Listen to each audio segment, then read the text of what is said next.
नमस्कार दोस्तों, स्वागत है आप सभी का रार एजुकेशन में। हम लोग पाचन तंत्र का अध्ययन कर रहे थे, जिसके अंतर्गत हम लोगों ने कुछ पाचक अंगों के बारे में देख लिया था इससे पहले। आज हम लोग देखेंगे आंत के बारे में। ठीक है, ये जो आंत है इसके बारे में हम लोग आज अध्ययन करेंगे। तो आंत कितने प्रकार की होती हैं और इनकी क्या क्या विशेषताएं होती हैं, इसके बारे में देखते हैं और इसमें पाचन किस प्रकार से होता है। चलिए शुरू करते। हम लोग मुख गुहा देख लिए थे, दांत, जिह्वा, ग्रास नली, अमाशय, इन सब के बारे में देख लिया था। आज आंत के बारे में देखते हैं, तो आंतों के बारे में क्या क्या महत्वपूर्ण है। आंत की लंबाई 22 फीट होती है। कितनी? 22 फीट। अब आंत को दो भागों में बांटा गया है, एक छोटी आंत और दूसरा बड़ी आंत। ठीक है, बड़ी आंत और छोटी आंत, ये दो आंत हो गई। अगर इसमें हम लोग देखें इस लंबाई को, तो ये जो लंबाई 22 फीट है, इसको अलग अलग तो 17 फीट होती है छोटी आंत की लंबाई, और बड़ी आंत की लंबाई कितनी होती है? 5 फीट। अगर लंबाई की दृष्टि से देखा जाए तो छोटी आंत बड़ी आंत से ज़्यादा लंबी है। देखें 17 फीट है और ये कितनी है? सिर्फ और सिर्फ 5 फीट है। लेकिन नाम इसका क्या कर दिया गया? छोटी आंत और इसका बड़ी आंत। इसका क्या कारण है? इसका कारण ये है कि जो छोटी आंत है ये क्या है? पतली है। ठीक है, पतली है, और पतली होने के कारण, और ये क्या है? थोड़ा सा मोटी है। पतली और मोटी होने के कारण आंत को क्या किया गया है? छोटी आंत और बड़ी आंत में बांटा गया है। अगर देखें इसको तो देखिए, इसमें ये क्या है? छोटी आंत है, ये कितना है? पतली है ना। और ये क्या है? बड़ी आंत है, ये क्या है? थोड़ा सा मोटी है। ठीक, इस कारण से इसको क्या कहा गया? बड़ी आंत, और इसको छोटी आंत। छोटी आंत के बारे में बात कर लेते हैं, इसके बाद फिर हम लोग बड़ी आंत की विशेषताओं के बारे में देखेंगे। तो जो छोटी आंत है इसमें क्या होता है?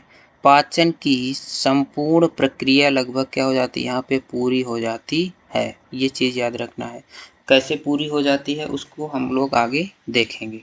अगली चीज़ है कि भोजन का जो अधिकांश भाग होता है, ठीक है, भोजन का जो अधिकांश भाग है वो कहाँ पे पचता है?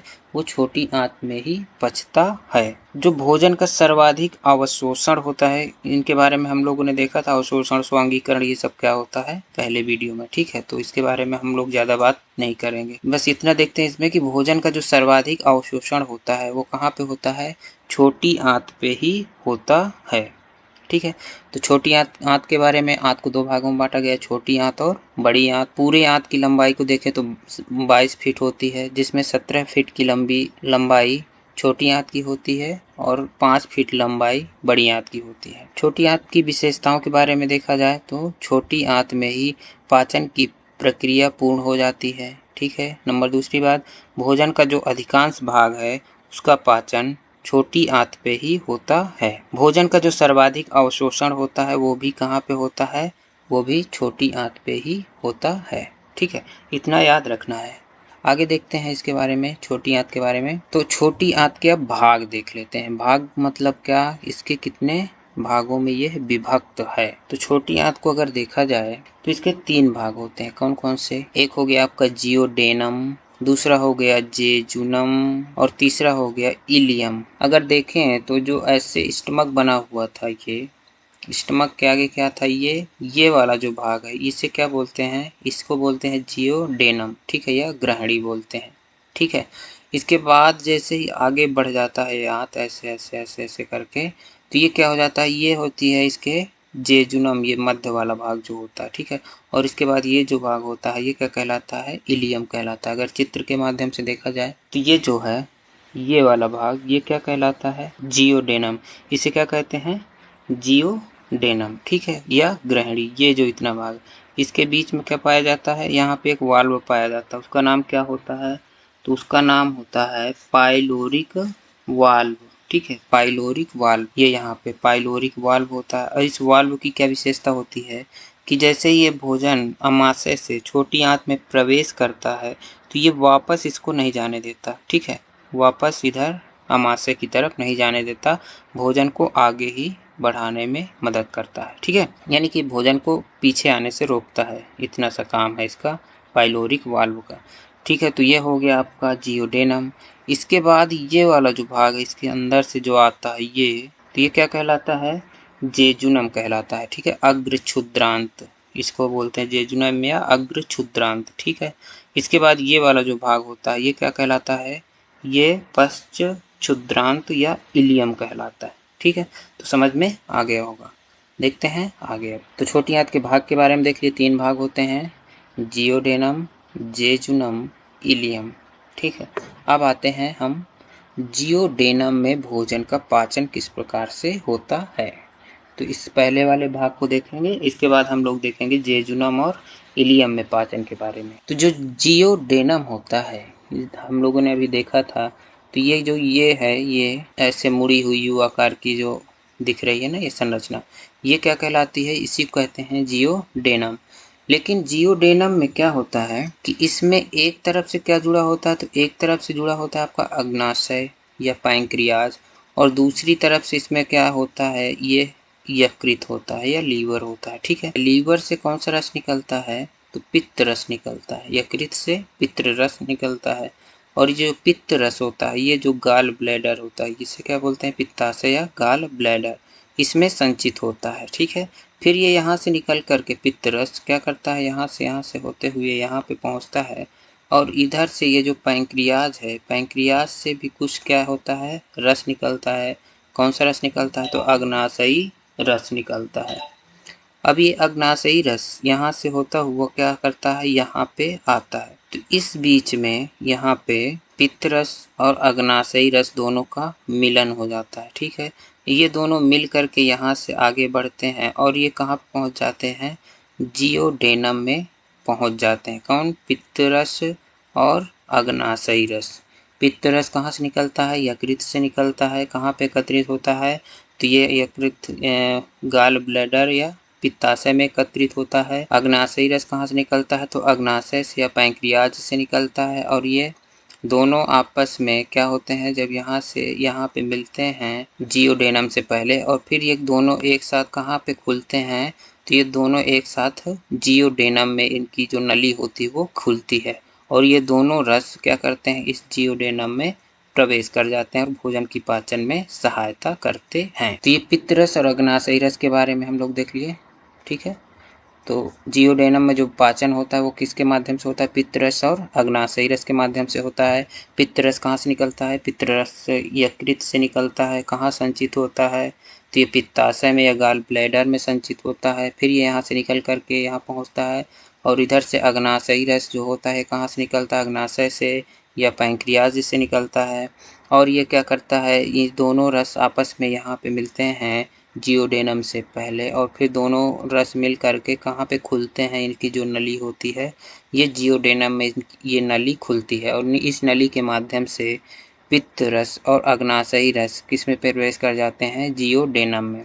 जियोडेनम में प्रवेश करने के बाद ये भोजन के पाचन में सहायता करते हैं या पाचन करते हैं। तो कैसे पाचन करते हैं, अब इसके बारे में हम लोग देखते हैं, अलग अलग पित्त रस और अग्नाशयी रस के बारे में। पहले हम देखते हैं पित्त रस के बारे में। ठीक है, तो पित्त रस में क्या है, एंजाइम नहीं पाया जाता है। ठीक है, एंजाइम नहीं पाया जाएगा, तो पहले ही हम लोगों ने बताया था कि एंजाइम जिसमें नहीं पाया जाएगा तो क्या होगा, पाचन वहाँ पे नहीं होगा। तो ये पित्त रस पाचन की क्रिया में सहायता करता है। कैसे सहायता करता है उसके देखते हैं। तो ये पाचन की क्रिया में इस प्रकार से सहायता करता है कि ये क्या करता है, वसा को जल में क्या कर देता है, घुलनशील बना देता है। तो वसा को जल में घुलनशील बनाने का काम कौन करता है, तो पित्त रस करता है। ठीक है, और ये जो वसा जब जल में घुलनशील हो जाती है तो इसको क्या बोलते हैं, इसका एक नाम होता है इमल्सीकरण या पायसीकरण इसको बोलते हैं। ठीक है, तो वसा का जल में घुलना क्या कहलाता है, पायसीकरण या इमल्सीकरण कहते हैं। ठीक है, इतना समझ में आ गया। पित्त रस में किसी भी प्रकार का एंजाइम नहीं पाया जाता। एंजाइम न पाए जाने के कारण यह पाचन में भाग नहीं लेता है, बल्कि पाचन की क्रिया में सहयोग करता है। कैसे सहयोग करता है, तो यह वसा को जल में घुलनशील बना देता है। वसा क्या है, एक जटिल है पदार्थ होता है, और जटिल पदार्थ होने के कारण ये क्या होता है, पचता नहीं है जल्दी। ठीक है, जब जल्दी नहीं पचेगा तो क्या करेंगे, इसको पहले क्या करता है, ये पित्त रस जल में घुलनशील बना देता है, जिससे क्या हो जाता है, ये थोड़ा सा ये सरल हो जाता है, यानी पूर्ण रूप से तो नहीं होता लेकिन सरल हो जाता है। और फिर सरल होने के कारण क्या होता है, इसमें धीरे धीरे पाचन की प्रक्रिया शुरू हो जाती है। फिर आगे एंजाइम कुछ मिलेंगे, वो किस प्रकार से इसका पाचन करेंगे उसको बारे में देखते हैं। ठीक है, तो इसमें सिर्फ इतना याद रखना है कि पित्त रस क्या करता है, वसा को जल में घुलनशील बनाता है। वसा के जल में घुलनशील होने की प्रक्रिया क्या कहलाती है, पायसीकरण या इमल्सीकरण कहते हैं। ठीक है, ये चीज़ समझ में आ गई होगी। अब आते हैं आगे। दूसरा था अग्नाशयी रस। ठीक है, अग्नाशयी रस के बारे में हम लोग देखे थे, कहाँ से निकलता है, अग्नाशय से निकलता है। ठीक है, अग्नाशय या पैंक्रियाज से। इसको क्या बोलते हैं, अग्नाशयी रस को पूर्ण पाचक रस बोलते हैं। क्यों बोलते हैं इसको देखते हैं। तो पूर्ण पाचक रस इसलिए बोलते हैं क्योंकि इसमें कुछ एंजाइम पाए जाते हैं। कौन कौन से एंजाइम पाए जाते हैं, तो इसमें 3 प्रमुख रूप से एंजाइम पाए जाते हैं, ट्रिप्सिन, एमाइलेज, लाइपेज। ठीक है, ये 3 प्रकार के एंजाइम प्रमुख रूप से इसमें पाए जाते हैं जो कि पाचन में सहायता करते हैं। तो कैसे कैसे सहायता करते हैं उसको देखते हैं हम लोग। ट्रिप्सिन क्या करता है, जो एंजाइम होता है ये किसके पाचन में सहयोग करता है, तो ये पेप्टोन को, ठीक है, किसको, पेप्टोन को अमीनो अम्ल में परिवर्तित कर देता है। ठीक है, ये चीज़ याद रखना है, पेप्टोन को अमीनो अम्ल में परिवर्तित कर देता है। अमीनो अम्ल किसका होता है, साधारण यानी कि सबसे सरल रूप, तो यह प्रोटीन का। तो एक प्रकार से यह भी कहा जा सकता है कि ट्रिप्सिन प्रोटीन के पाचन में सहायता करता है, ये भी कहा जा सकता है ना। तो ये पेप्टोन को अमीनो अम्ल में परिवर्तित कर देता है। नंबर दूसरा जो है एमाइलेज। एमाइलेज क्या करता है, यह स्टार्च को माल्टोज में परिवर्तित कर देता है। ठीक है, स्टार्च को किस में परिवर्तित कर देता है, माल्टोज में। ये एक प्रकार का क्या होता है, कार्बोहाइड्रेट होता है। मुख में भी पाचन हो रहा था। अब देखिए एक चीज़ यहाँ पे ये भी जान लें कि क्या होता है, जैसे मान लीजिए एक बड़ा छन्ना लगाया जाता है। सबसे पहले जब कोई चीज़ ली जाती है तो क्या करते हैं, पहले उसमें बड़े आकार के छन्ना लगाया जाता है। ठीक है ना, इसके बाद फिर क्या होता है, उससे छोटा लगाया जाता है, यानी कि उससे छोटे छोटे अणु इसमें पाए जाएंगे। उसके बाद फिर क्या होगा, उससे भी छोटे यानी कि सबसे सरल रूप जो होगा वो लास्ट में बहुत ही महीन महीन लिए जाएंगे। तो इसी प्रकार से ये जो पाचन होता है वो उसमें होता है, पहले क्या करते हैं, उसको बड़े को, सबसे बड़े को क्या करेंगे, थोड़ा सा छोटा करेंगे, इसको इतने इतने मान लीजिए खंड हो गए। इसके बाद इन खंडों को और छोटा करेंगे, यानी कि इतने इतने लगभग हो गए। और इसके बाद फिर जब ये लास्ट में क्या हो जाएगा, पूर्ण पाचन हो जाएगा, यानी कि विखंडन इसका पूर्ण रूप से हो जाएगा।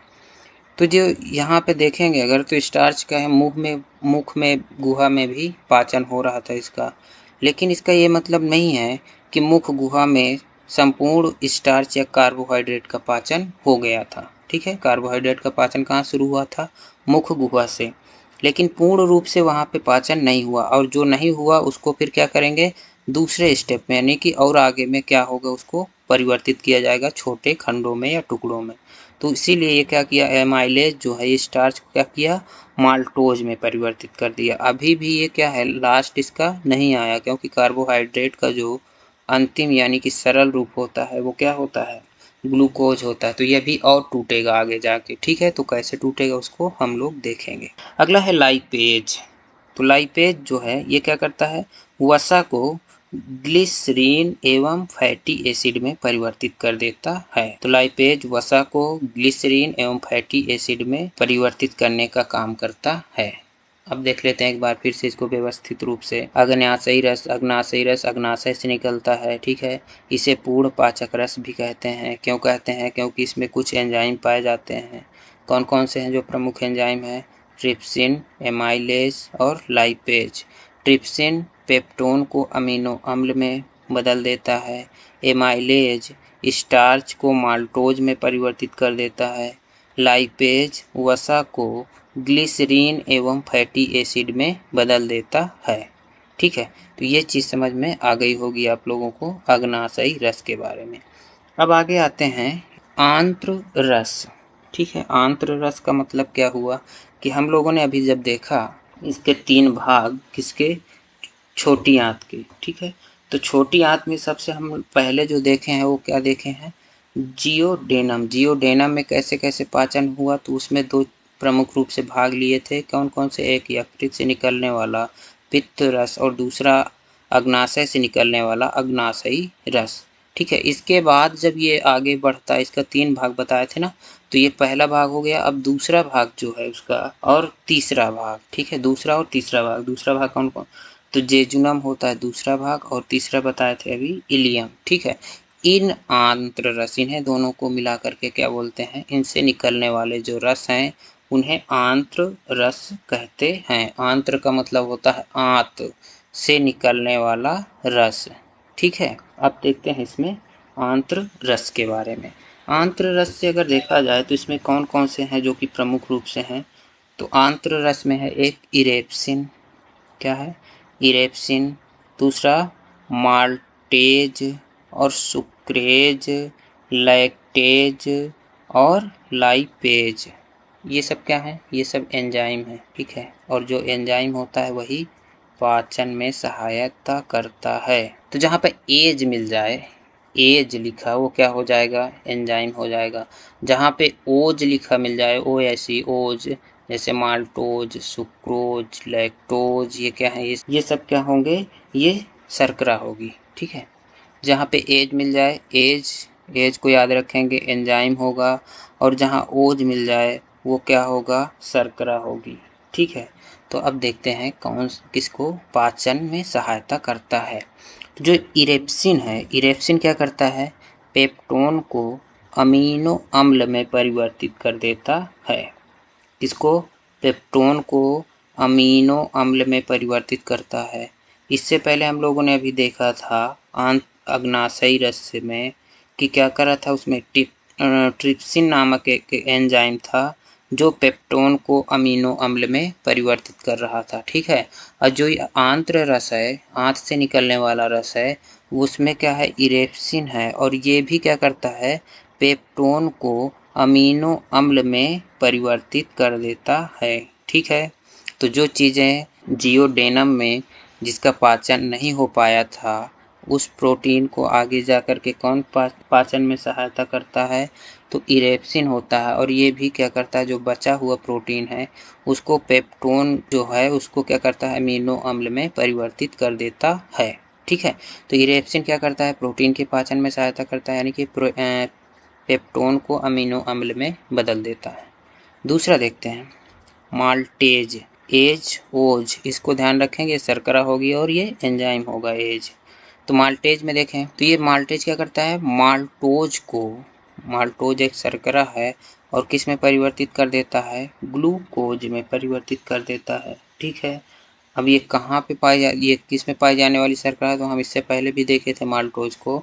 ये क्या होता है, अनाज में पाई जाने वाली शर्करा है। ठीक है, किस में पाई जाएगी, तो अनाज में पाई जाने वाली शर्करा होती है, याद रखिएगा। पूछा भी गया है माल्टोज क्या है, कहाँ, या अनाज में पाई जाने वाली शर्करा का क्या नाम होता है, तो माल्टोज होता है।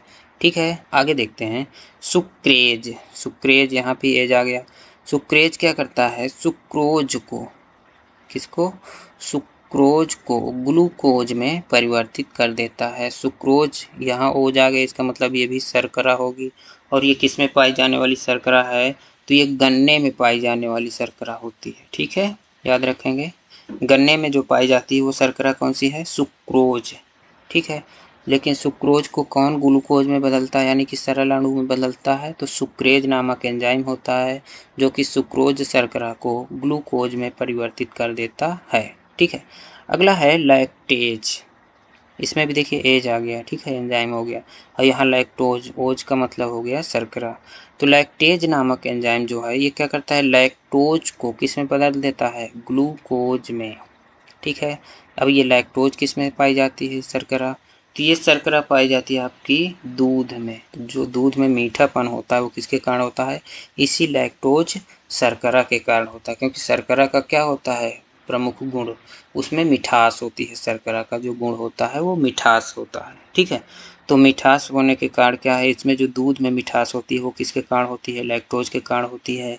गन्ने में जो मिठास होती है वो सुक्रोज के कारण होती है। अनाज को जब हम खाते हैं तो क्या होता है, कुछ समय के बाद हमें मीठा लगने लगता है, तो उसमें कौन सी शर्करा पाई जाएगी, माल्टोज। ठीक है, ये याद रखना। अगला है लाइपेज, लाइपेज क्या करता है, ये वसा को फैटी एसिड में बदल देता है। ठीक है। तो इससे पहले हम लोगों ने देखा था जो अग्नाशयी रस है, वो जो अग्नाशयी रस में कुछ वसा बच गया था उसको ये लाइपेज आता है जो आंत्र रस से निकलता है, ठीक है, आंतों से निकलता है, और ये क्या करता है जो बचा कुचा वसा होता है उसको ये फैटी एसिड में परिवर्तित कर देता है। इस प्रकार से अगर हम एक कार्बोहाइड्रेट का जो सबसे सरल अणु होता है वो क्या होता है, ग्लूकोज होता है, ठीक है, ये सब बताया गया था पहले ही, ग्लूकोज होता है। इसके बाद जो प्रोटीन का सबसे सरल भाग होता है वो क्या होता है, तो वो होता है अमीनो अम्ल। अगर देखें तो वसा का सबसे सरल अणु क्या होता है, तो वसा का सबसे सरल रूप फैटी एसिड होता है, फैटी एसिड। अब अगर यहाँ पे हम ध्यान दें तो क्या है, देखिए अमीनो अम्ल भी प्राप्त हो गया। अमीनो अम्ल किसका है सबसे सरल, तो ये प्रोटीन का है, ठीक है। तो ये अमीनो अम्ल प्राप्त हो गया, हमको क्या हो गया, ग्लूकोज भी यहाँ पे प्राप्त हो गया। तो ग्लूकोज क्या है, कार्बोहाइड्रेट का सरल रूप है, यानी कि कार्बोहाइड्रेट का भी पूर्ण रूप से पाचन हो गया लगभग। इसके बाद यहाँ पे देखेंगे फैटी एसिड। फैटी एसिड क्या होता है, फैटी एसिड वसा का सबसे सरल रूप है, ठीक है। तो ये भी हमें प्राप्त हो गया, यानी कि क्या कहें, अगर कहें तो प्रोटीन, कार्बोहाइड्रेट और वसा, इन तीनों का पाचन यहाँ पे पूरा हो गया। इसीलिए क्या कहते हैं, छोटी आंत को कहते हैं कि यहाँ पे, यानी कि छोटी आंत में पाचन की प्रक्रिया लगभग पूर्ण हो जाती है। कुछ बहुत जो थोड़ा बहुत बचता है वो बड़ी आंत में फिर होता है, तो लेकिन सबसे ज़्यादा जो पाचन की प्रक्रिया होती है वो कहाँ पे संपूर्ण होती है, छोटी आंत में संपूर्ण होती है। तो ये चीज़ समझ में आ गई होगी। एक बार इसको देख लेते हैं। इरेप्सिन नामक एंजाइम पेप्टोन को अमीनो अम्ल में परिवर्तित करता है। माल्टेज नामक एंजाइम माल्टोज को ग्लूकोज में परिवर्तित करता है। सुक्रेज नामक एंजाइम सुक्रोज को ग्लूकोज में परिवर्तित करता है। लैक्टेज नामक एंजाइम लैक्टोज शर्करा को ग्लूकोज में परिवर्तित करता है। लाइपेज नामक एंजाइम वसा को फैटी एसिड में बदल देता है, ठीक है। तो ये चीज़ें हो गई आंतों के बारे में। इसके बाद हम लेंगे छोटी आंत की, ये पूरी प्रक्रिया लगभग हो गई, ठीक है, यहाँ पे पूरा पाचन लगभग समाप्त हो जाता है। अब हम थोड़ा सा देख लेते हैं बड़ी आंत के बारे में। तो बड़ी आंत के बारे में अगर बात की जाए, ये है आपकी बड़ी आंत पूरी, ठीक है, ये जो पूरी दिख रही है ना ये संरचना, ये क्या है, बड़ी आंत की संरचना होती है, ठीक है। अब देखिए इसको क्या किया गया है कि जब ये छोटी आंत से यहाँ से ये भोजन बड़ी आंत में प्रवेश करता है, यहाँ से प्रवेश करता है, ठीक है। इसके बीच में यहाँ पे देखोगे तो आप क्या दिख रहा है, अपेंडिक्स दिख रही है ना, छोटा सा ये जो अपेंडिक्स है ये क्या काम करती थी, सेल्यूलोज के पाचन में ये सहायता करती थी। लेकिन आज क्या हो गया है, आज के रूप में ये क्या होता है, पीढ़ी दर पीढ़ी घटती जा रही है, यानी कि ये लुप्त होती जा रही है और एक अवशेषी अंग के रूप में रह गई है इस समय, ठीक है। सेल्यूलोज का पाचन का क्या मतलब है, क्या होता था कि जब आदि मानव थे या जो पहले वाले मानव थे वो क्या थे, उतने सभ्य नहीं होने के कारण क्या करते थे, फल फूल और पौधों पर यानी कि पत्ती वगैरह खाते थे। उसमें क्या होता है, सबसे ज़्यादा सेल्यूलोज की मात्रा पाई जाती है, ठीक है। तो उसको पचाने के लिए ये काम करती थी, अपेंडिक्स पचाने का काम करती थी सेल्यूलोज के, ठीक है। अब हुआ क्या, जब मानव धीरे धीरे सभ्य होता गया, जब सभ्य होता गया तो क्या करने लगा, भोजन को पका करके खाना शुरू कर दिया, ठीक है। पका करके खाना जब शुरू कर दिया तो सेल्यूलोज की मात्रा उसमें कम होने लगी, इसलिए क्या हुआ, अब इसकी ज़रूरत ही नहीं पड़ती है, ठीक है, अपेंडिक्स की। तो इसीलिए अब ये क्या हो गया है, एक अवशेषी अंग के रूप में हो गया। एक चीज़ और इसमें आता है कि अगर मान लीजिए यहाँ पे क्या होता है, भोजन का अणु अगर इसमें फंस जाता है, किसमें, अपेंडिक्स में, तो एक बीमारी हो जाती है अपेंडिक्स की, ठीक है। तो डॉक्टर क्या करते हैं, इस अपेंडिक्स को क्या करते हैं, काट के निकाल देते हैं, हटा देते हैं, क्योंकि इसकी आवश्यकता तो है नहीं शरीर में। तो इसको जब निकाल दिया जाता है तो ये जो बीमारी है यानी कि ये समस्या है वो क्या हो जाती है, समाधान हो जाती है, ठीक है। तो अब हम लोग देख रहे थे कि ये जैसे ही भोजन इसमें बड़ी आंत में प्रवेश करता है, ठीक है, बड़ी आंत में प्रवेश करने के बाद भोजन क्या करेगा, आगे बढ़ेगा। तो बड़ी आंत को हम लोग 3 भागों में बांट देते हैं। कौन कौन से हैं 3 भाग, तो 3 भाग हैं इसके, सीकन, सॉरी, सबसे पहले वाला जो ये वाला भाग दिख रहा है ना आपको, ये क्या कहलाता है, इसको बोलते हैं सीकन, इसके बाद ये वाला जो यहाँ से यहाँ तक का जो भाग है, ठीक है, ये वाला भाग, ये क्या कहलाता है? इसे बोलते हैं कोलन। ये हो गया आपका कोलन। इसके बाद ये जो भाग है, ये यहाँ से यहाँ तक, ये क्या कहलाता है? इसे बोलते हैं रेक्टम। रेक्टम, रेक्टम मतलब मलाशय, ठीक है। तो ये हो गया, 3 भाग हो गए, सीकन, कोलन और रेक्टम। अब हम इन प्रमुख रूप से इसके 3 ही भाग को देखना है। इसके बाद हम लोग देखेंगे कि इसकी क्या विशेषता होती है, बड़ी आंत। तो बड़ी आंत की ज़्यादा कुछ विशेषता नहीं होती है। तो ये भाग हो गए 3, सीकन, कोलन, रेक्टम, ठीक है, हम लोगों ने देख लिया। अब एक बड़ी आंत की विशेषता के बारे में अगर देखा जाए तो इसमें प्रमुख रूप से क्या होता है, जल का अवशोषण होता है। तो जब भोजन छोटी आंत से बड़ी आंत में पहुंचेगा तो क्या होगा, उसमें कुछ जल होगा।